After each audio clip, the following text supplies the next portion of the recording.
All right, so we just went and seen The Purge Anarchy, and it's not called The Purge 2. It's just called The Purge Anarchy, which is weird. Unless you look it up when you're Googling it. Right, then it You lists came up as The Purge 2.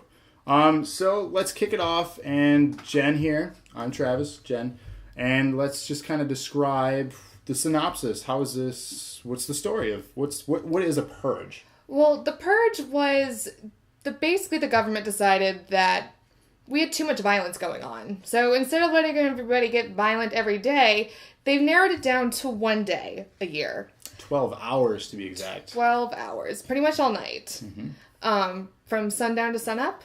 7 p.m. to 7 a.m. to be exact. It almost looked like sundown to sunup. Pretty much it is. So basically one night a year you get to go off and kill, or also it seemed like you could do whatever you wanted. Like, it wasn't exclusive to murder, looting, raping, anything. Whatever. Free game. Free game. And all emergency services, the police, fire department were off duty. I'm going to say just kind of the guidelines. This doesn't really spoil the movie.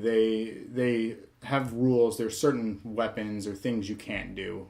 So explosions were one. You could not use explosives. So there are some rules, even though it's kind of free roam. But in the first Purge movie, if you're familiar with the franchise, it was situated around a very wealthy family and them getting through the night of the Purge. This one was very different because it was about the lower class citizens getting through the Purge and how completely different the two sides were, which for me made it way more interesting to see them, go helplessly after these people. Like, it was crazy just watching the mayhem ensue.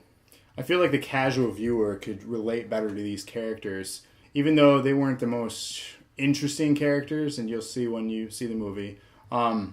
We could still relate. We didn't have, let's say, for the average viewer, you don't have these high-class mansions, and you don't have the ability to afford these high-tech security systems. Literally, you're using 2x4s to secure yourself. So it's kind of more intense because that can be easily broken into, and you're not really secure even though you're trying to be. And the rules seem to say that as long as you stayed inside, you were safe. Mm-hmm. But that rule didn't completely apply to this movie, which made it way more intense for me. Because you think that you're totally safe inside, you're not participating in the Purge, and then suddenly the Purge just comes and gets you anyways. Yeah. Which they foreshadowed, and this is kind of spoilerish. The very first sequence, they used a significant line of dialogue over and over again as they were saying their goodbyes when they were leaving their jobs and whatnot, getting ready for the Purge. They would constantly be saying to one another, stay safe. So it seemed to be the theme of this, stay safe, or not.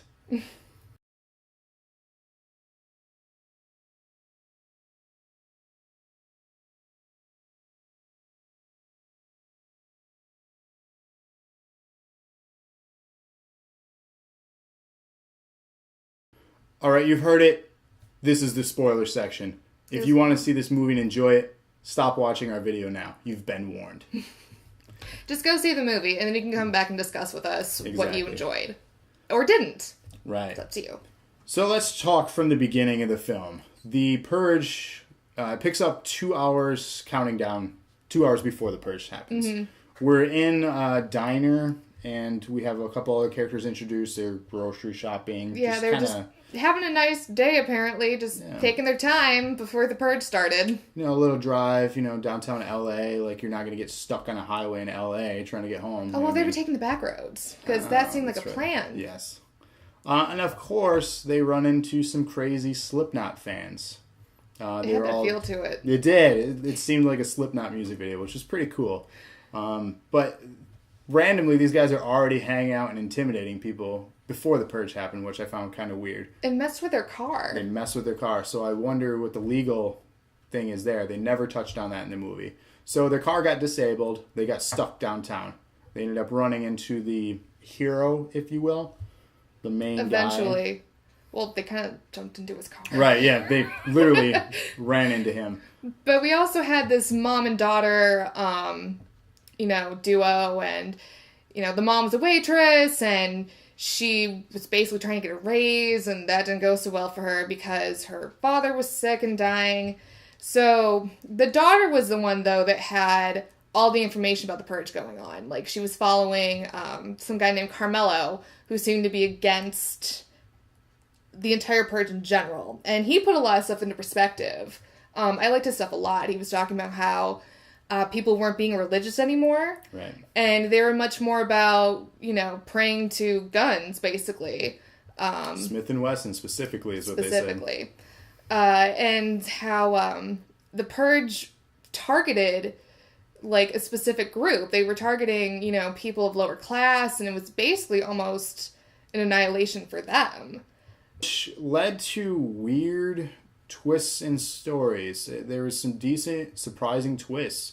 The rich, definitely, much like in real life, ruled the city, or the Purge, in other words. They had... kind of with an iron fist. Right. They had underground auctions that we ran into. So creepy. Totally twist on the movie. And then the way they sacrificed one of the lead characters was just, I felt, unnecessary and random when he was already injured. Yeah. They were just like, we're going to kill him off. We didn't completely. like him very much. We're just gonna take this guy out. And then you had this emotional scene where we're all supposed to feel for him. But in the meantime, you have one faction coming to help them out, and then the other one on the other side of the room. And they're like, what is happening during this it was a little sequence? chaotic.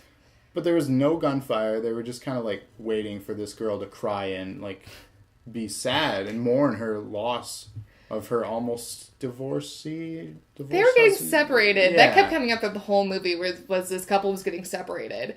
At first I thought it was strange because he's like, well, if you say it out loud, it's going to make it real. And I'm like, my first initial thought was that they were pregnant or something. Right. And they were like, we can't tell my sister about it. And I was like, what's going on? But we have this guy that's clearly gearing up to go out and kill someone specific. Mm-hmm. He seems to be like, the dark hero of the movie.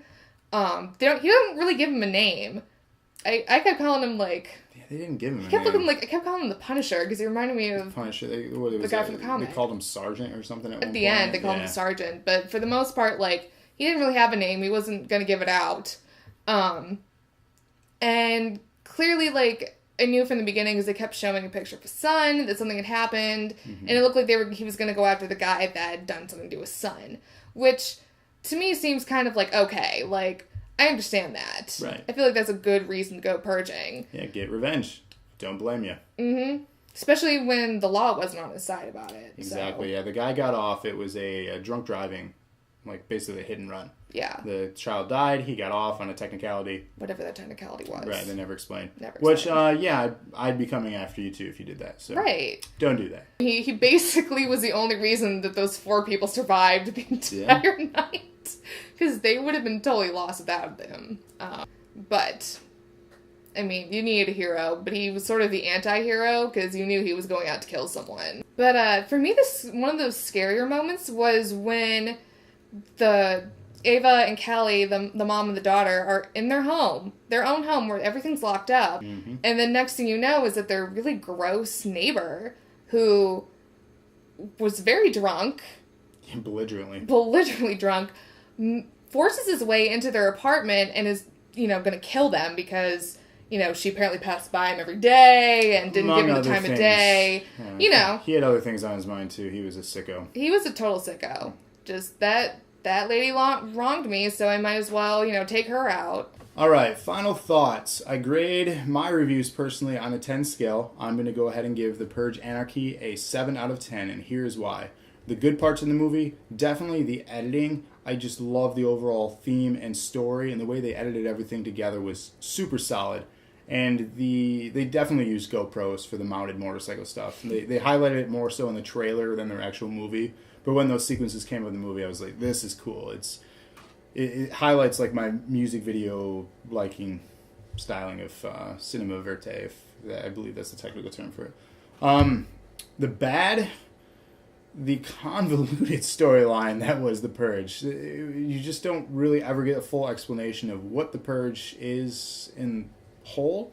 You got more in this one than you did in the first one, though. You did, which, they're pacing it because they probably want more movies. So I get it. Don't give it all to me in one movie. But it's keeping me interested, but at the same time it's bad because it's like, is it going to be one of these things that I keep questioning what's going on, and then becomes part 7, and I don't want that. So the ugly would have to be the characters themselves. I never fully felt for them. Like, the only one I even slightly cared about was the guy who had lost his son. I wanted him to get revenge. And then, obviously, you wanted the good people that were supposed to live. So I would say that is the ugly. I didn't care about the characters. Yeah. I would have to say the same. Like, I probably would have given it a 7. I was pretty much entertained. I didn't really feel like there was too much where I was sitting around going, when are we going to get to the next part? I'm really bored. This isn't really how I like things to do. But I was very, like, into the movie while it was going on. I really liked a lot of the social issues that it brought up that, like, registered within, like, our own time. And this is supposed to take place, like, about 10 years into the future. Yeah, it's 2023. Yeah, so, I mean, it's, like, everything kind of felt like it could have been feasible for what, like, we have going on now with gun control, with all sorts of stuff, with the way we view the poor. I mean, the scene in the movie where they've got them all lined up in a theater and they're all taking bets on who's going to go and kill them. It was super intense. Like, my stomach was an absolute knots over that. I was just so, like, sickened by these rich people. And the bad was definitely, the characters, since it was so all over the place and there was so much going on, I didn't feel like you got to really understand the characters.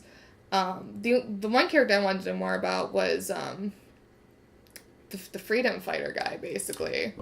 Showcase him more in future movies. And the black guy from the first movie made an appearance, and they had, like, a really long shot of him, and I'm like, wasn't he in the first one? Yeah, we had to quickly look that up and I had to look that up. I couldn't remember how he got out of the first one. He's important. I've seen him. I couldn't remember how he got out of the first one, because I couldn't remember the first one that well. But I did like this one better than the first one, because obviously I can't even remember what happened, so... Well, Ethan Hawke, he died. I was like, yeah, Ethan Hawke died, didn't he? Yeah. Spoiler for that if you didn't see the first one, but if you didn't, I don't know why you're watching this. Right. I definitely see them having another Purge movie with a whole other set of characters. Oh, yeah. Just to get down to the bottom of what was going on. I guarantee we hear an announcement within the next year. Another commencement of the annual Purge. And I'd probably go see it. Right?